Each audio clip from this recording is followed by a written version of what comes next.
Arachidonic acid ইনফ্লামেশনের জন্য খুবই important একটা কেমিক্যাল মেডিয়েটর বা কেমিক্যাল মেডিয়েটরের সোর্স।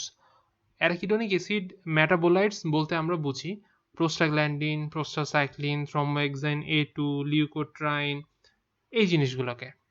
সো আজকে আমরা কথা বলবো অ্যারাকিডোনিক অ্যাসিড থেকে, অ্যারাকিডোনিক অ্যাসিড জিনিসটা কি, এটা কোত্থেকে আসে, এবং সেই অ্যারাকিডোনিক অ্যাসিড থেকে মেটাবোলাইটসগুলো কিভাবে ফর্মেশন হয় এবং তাদের অ্যাকশনগুলো কি কি। আসসালামু আলাইকুম, হ্যালো এভরিওয়ান। আজকের ক্লাসে আমরা ইনশাল্লাহ খুব ভালো একটা ডিসকাশন করতে যাচ্ছি। সো অ্যারাকিডোনিক অ্যাসিড এটা একটা পলি আনস্যাচুরেটেড, এটা একটা 20 কার্বন কন্টেনিং একটা পলি আনস্যাচুরেটেড ফ্যাটি অ্যাসিড। ঠিক আছে, পলি আনস্যাচুরেটেড ফ্যাটি অ্যাসিড। এই অ্যারাকিডোনিক অ্যাসিডটা কোথায় থাকে? অ্যারাকিডোনিক অ্যাসিডটা থাকে হচ্ছে আমাদের সেল মেমব্রেনে। ওকে, এটা থাকে হচ্ছে যে সেল মেমব্রেনে, এটা থাকে সেল মেমব্রেনে। এবং এটা আসে কোত্থেকে? এটা আসে আমাদের ডায়েট থেকে, অথবা আমাদের যে এসেনশিয়াল ফ্যাটি অ্যাসিড আছে, লিনোলেইক অ্যাসিড, লিনোলেইক অ্যাসিড, এই লিনোলেইক অ্যাসিডের মেটাবলিজম থেকে আমাদের এই অ্যারাকিডোনিক অ্যাসিডটা আসে। এবং এই অ্যারাকিডোনিক অ্যাসিড কোথায় থাকে? এটা থাকে হচ্ছে সেল মেমব্রেনে। এবং সেল মেমব্রেনের এই অ্যারাকিডোনিক অ্যাসিডটা থেকে অ্যারাকিডোনিক অ্যাসিড মেটাবোলাইটস ফর্ম হয় কিসের মাধ্যমে? একটা এনজাইমের মাধ্যমে, যেটা সেলের ভিতর থাকে, সেটার নাম হচ্ছে যে ফসফোলাইপেজ।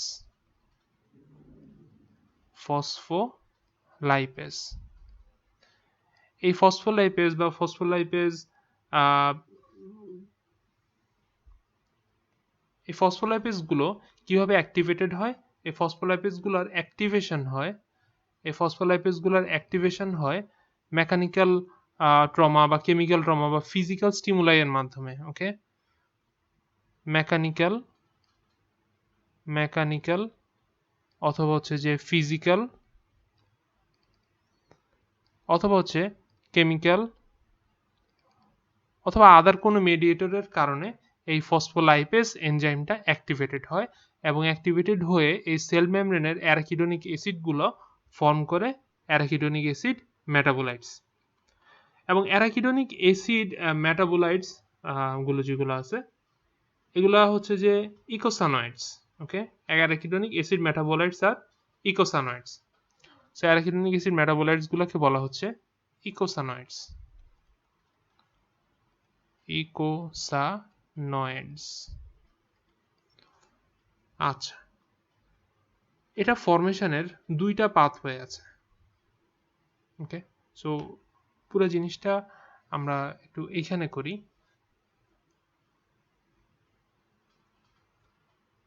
ফর এক্সাম্পল, শুরুতে এটা একটা সেল মেমব্রেন, সেল মেমব্রেনের মধ্যে আছে অ্যারাকিডোনিক অ্যাসিড। কোনো একটা ফিজিক্যাল কেমিক্যাল অথবা হচ্ছে মেকানিক্যাল ট্রমার কারণে এখানে চলে আসলো কে? এখানে চলে আসলো হচ্ছে যে ফসফোলাইপেজ।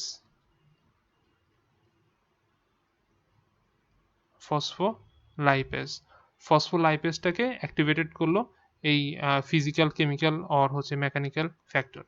সো ফলে এই ফসফোলাইপেজটা হচ্ছে অ্যারাকিডোনিক অ্যাসিডটাকে ব্রেকডাউন করবে।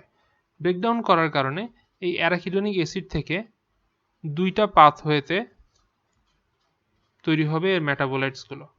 একটা পাথওয়েকে আমরা বলছি সাইক্লোক্সিজেনাস,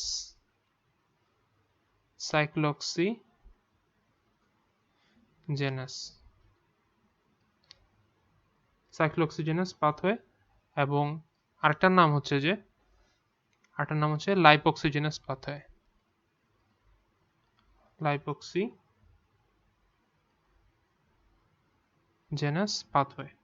তো এই দুইটা পাথওয়ের মাধ্যমে অ্যারাকিডোনিক অ্যাসিড মেটাবোলাইটগুলো হচ্ছে যে ফর্ম হবে। সো আমরা দেখি যে সাইক্লোক্সিজেনাস পাথওয়ে থেকে কি কি আসে। আসে হচ্ছে প্রোস্টাগ্ল্যান্ডিন, G2 প্রোস্টাগ্ল্যান্ডিন G2 আসে, G2 থেকে আসে হচ্ছে যে প্রোস্টাগ্ল্যান্ডিন H2, ওকে, H2 থেকে এখান থেকে তিনটা জিনিস আসে, এখান থেকে তিনটা জিনিস আসে। একটার নাম হচ্ছে প্রোস্টাগ্ল্যান্ডিন I2, একটার নাম হচ্ছে যে প্রোস্টাগ্ল্যান্ডিন E2 এবং হচ্ছে যে D2 এরা আসে, আরটা আসে হচ্ছে যে থ্রম্বোএক্সাইন A2। ওকে, সো নাও লাইপোক্সিজেনাস পাথওয়ে থেকে কি কি আসতেছে? লাইপোক্সিজেনাস পাথওয়ে থেকে আসতেছে হচ্ছে লিউকোট্রাইন A4, A4 থেকে আসতেছে leukotriene C4, leukotriene D4, leukotriene E4, এগুলো এখান থেকে আসে।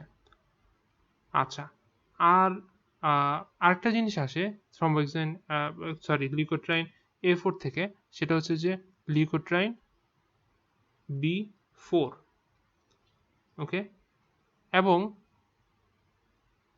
আরও কিছু মেটাবোলাইটস এখানে তৈরি হয়। একটা হচ্ছে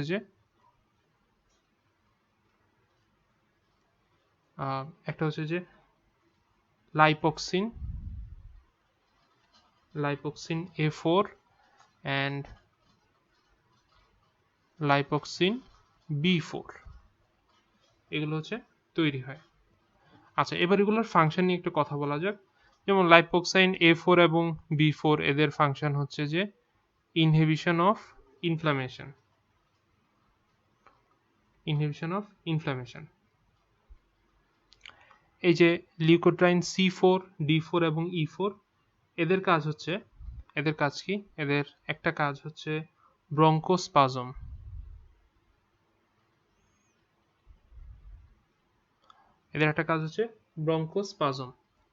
সেকেন্ডলি, এরা হচ্ছে যে ইনক্রিজ করে কি? Vascular permeability.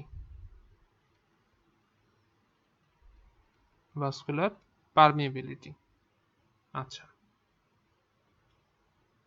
তারপর এই যে লিউকোট্রাইন B4, এর একটা কাজ হচ্ছে লিউকোট্রাইন রিসেপ্টর অ্যান্টাগনিস্ট ইনহিবিটর হিসেবে কাজ করবে। ওকে, সো এবার আসা যাক এই যে সাইক্লোক্সিজেনাস পাথওয়েতে আমরা যেটা দেখি, প্রথমে আমরা এখান থেকে আসতেছি প্রোস্টাগ্ল্যান্ডিন I2। প্রোস্টাগ্ল্যান্ডিন I2-র ফাংশনটা কি কি?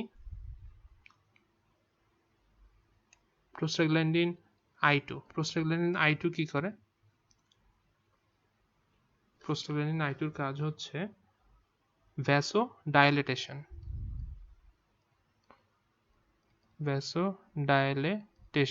ভ্যাসোডাইলেটেশন করে, ইনহিবিট করে প্ল্যাটলেট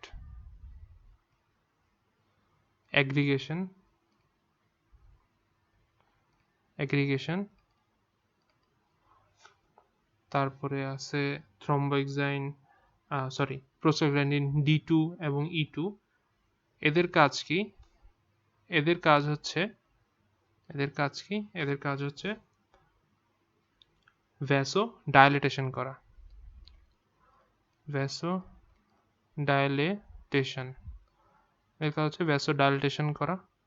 এদের কাজ হচ্ছে ভাস্কুলার পারমিবিলিটিকে ইনক্রিজ করা।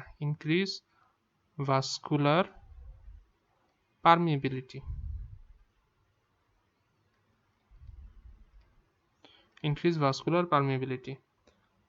ওকে, সো নেক্সট হচ্ছে থ্রম্বোএক্সাইন A2-র কাজ হচ্ছে ভ্যাসোকনস্ট্রিকশন করা।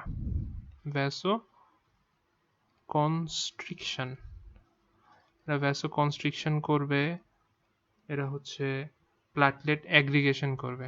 ওকে, ইনক্রিজ প্ল্যাটলেট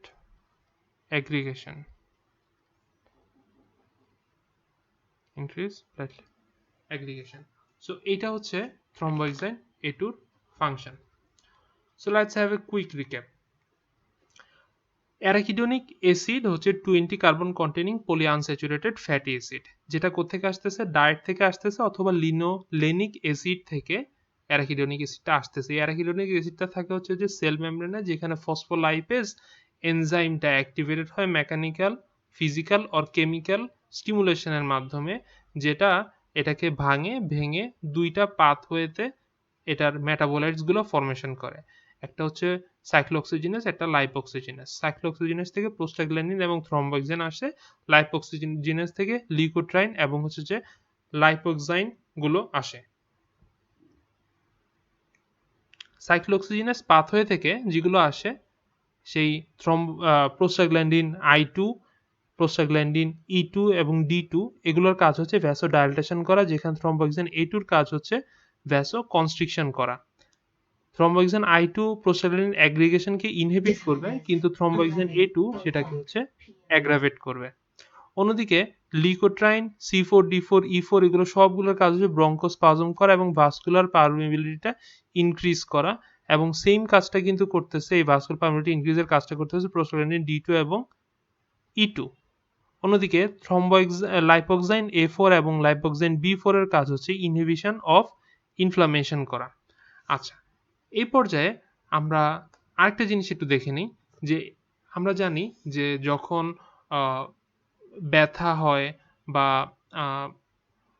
কি বলে, আমরা দেখি যে স্টেরয়েডের ইউজ করা হয়। হ্যাঁ, স্টেরয়েড ইউজ করা হয়, তারপর হচ্ছে যে NSAID ইউজ করা হয় ব্যথা বা ইনফ্লামেশন কমিয়ে রাখার জন্য। স্টেরয়েড তো অবশ্যই সেটা তো স্টেরয়েডই। আর NSAID মানে হচ্ছে non steroidal anti inflammatory drug. So basically এদের দুইজনের কাজই কি, ইনফ্লামেশনটাকে ইনহিবিট করা। ওকে, ইনফ্লামেশনকে ইনহিবিট করা। আমরা দেখি যে স্টেরয়েডের কাজটা মূলত এই জায়গাটায়। ওকে, স্টেরয়েড হচ্ছে যে এখানে ইনহিবিশন দিবে। সো স্টেরয়েড যদি আমরা ইউজ করি তাহলে ফসফোলাইপেজ এনজাইমটাই কাজ করবে না, ফলে সাইক্লোঅক্সিজেন এবং লাইপোঅক্সিজেনের দুইটা ক্ষেত্রেই আমরা দেখি যে এখানে ইনহিবিশন হয়। অন্যদিকে সাইক্লোঅক্সিজেনাস পাথওয়েতে যেই জিনিসগুলো প্রোডাকশনগুলো আসে, সেখানে দুইটা এনজাইম কাজ করে, একটা হচ্ছে যে কক্স, একটা হচ্ছে যে COX-1 এবং আরেকটা হচ্ছে যে COX-2। এই COX-1 এবং COX-2 দুইটার উপরেই কাজ করে হচ্ছে যে এই NSAID গুলো। এর মধ্যে কিছু ড্রাগ আছে সিলেক্টিভলি COX-1 ইনহিবিট করে, কিছু ড্রাগ সিলেক্টিভলি COX-2 কে ইনহিবিট করে। ওগুলা নিয়ে ফার্মাকোলজিতে বিস্তারিত আলোচনা আছে। সো এইভাবে করে আমরা যখন NSAID খাই বা আমরা যখন স্টেরয়েড নেই, সেটা স্টেরয়েড আমাদের ইনফ্লামেশনকে এই পাথওয়েতে ব্লক করে দেয়, কারণ মেডিয়েটরগুলো কোনো মেডিয়েটরই আসতেছে না এবং ইনফ্লামেশনটা অফ হয়ে যাচ্ছে।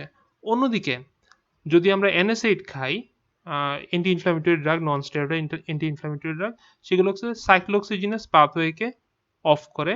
এর মাধ্যমে প্রোস্টাগ্ল্যান্ডিন বা হচ্ছে যে থ্রম্বোক্সাইন এই জিনিসগুলো যখন আসে না, তখন আলটিমেটলি ইনফ্লামেশনটা হয় না। ওকে, সো একটা ইনফরমেশন যেটা আমি প্রথমে মিস করে গিয়েছি, সেটা হচ্ছে যে প্রোস্টাগ্ল্যান্ডিন I2 এর একটা নাম হচ্ছে প্রোস্টাসাইক্লিন। ওকে, সো এটাই মোটামুটি অ্যারাকিডোনিক অ্যাসিড মেটাবোলাইটসগুলো এবং তাদের ফাংশনের একটা ব্রিফ।